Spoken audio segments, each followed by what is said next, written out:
I'm Francis Vassallo. I come from Malta. I am the president of Francis J. Vassallo and Associates, a firm specialized in taxation structures. It's very nice to meet you, Francis. Malta is very popular for its sovereign military order of the Knights of St. John. From your CV, I can see that you're one of the Knights. What are the main duties of the Knights? Well, it's a religious order, Catholic religious order, and the most important duty of the Knights is towards helping the charity, helping the poor and the sick. So we do a lot of work for the poor and the sick. There are about 12,000 Knights all over the world. It's really honorable. All right, coming back to the theme of the conference, have you noticed the growth of the interest to Asia markets through investors, and how could you explain this growth? Well, Malta has, since we joined the European Union, and because of our tax structures, there's a lot of interest in using Malta to invest in Asia and vice versa, Asian companies investing in Europe using Malta. The advantages are very great, as I mentioned in the conference. The tax efficiency of the jurisdiction. It is an English-speaking jurisdiction, so therefore has a lot of advantages because of the language.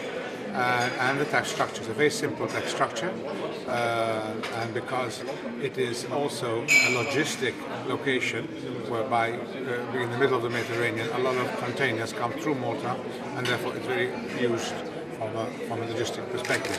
From a tax perspective, it is extremely efficient. It is one of the most efficient jurisdictions in the EU. It is totally approved by the EU, whitelisted by OECD, G20 and everybody else. So it's a very, very highly regulated country, highly regulated regime, and friendly, tax friendly and efficient. So we have seen a growth, tremendous growth. The Malta financial services industry has grown from 3% of GDP in 1994 to around 15% of GDP this year, and it's planned to go up to 25% of GDP by 2015. So it's a big success story. I know that there is the double tax treaty between Russia and Malta, which has been signed but not ratified yet. How could you explain why it hasn't been ratified, and by which side has it been postponed, ratification? Well, it's a treaty that was signed way back in the 90s. From our perspective, it is easy to ratify because we don't need Parliament to ratify a treaty. The Minister of Finance can ratify a treaty once it's approved by the other country. I think the idea behind it is stopped with the changes that happened in Russia, and various changes in the tax department in Russia. It's been halted in Russia. We are reactivating it, and we are trying to unblock it, especially putting it back on the front line. Hopefully we should sign it within the next months or so, but it is not up to us. It's up to the Russian government to look at this treaty. It has not been blocked from our end. In your speech, you have been talking about Hong Kong a few times. So the question is, what are the advantages of signing the double tax treaty between Hong Kong and Malta?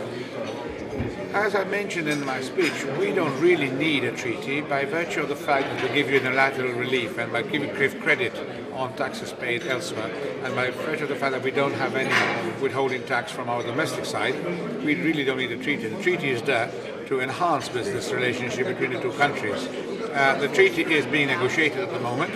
It is in the final stages of negotiation, and it should be signed any moment now. It should be a very good treaty. We have just changed, actually renegotiated the treaty with China, and that treaty is an improvement on what we have today. I cannot reveal any details of that treaty because it's not yet published, but it is an improvement on what we have today. Thank you very much, Francis. Do you enjoy the conference? Yes, very much indeed. Very much indeed. Thank you. Thank you.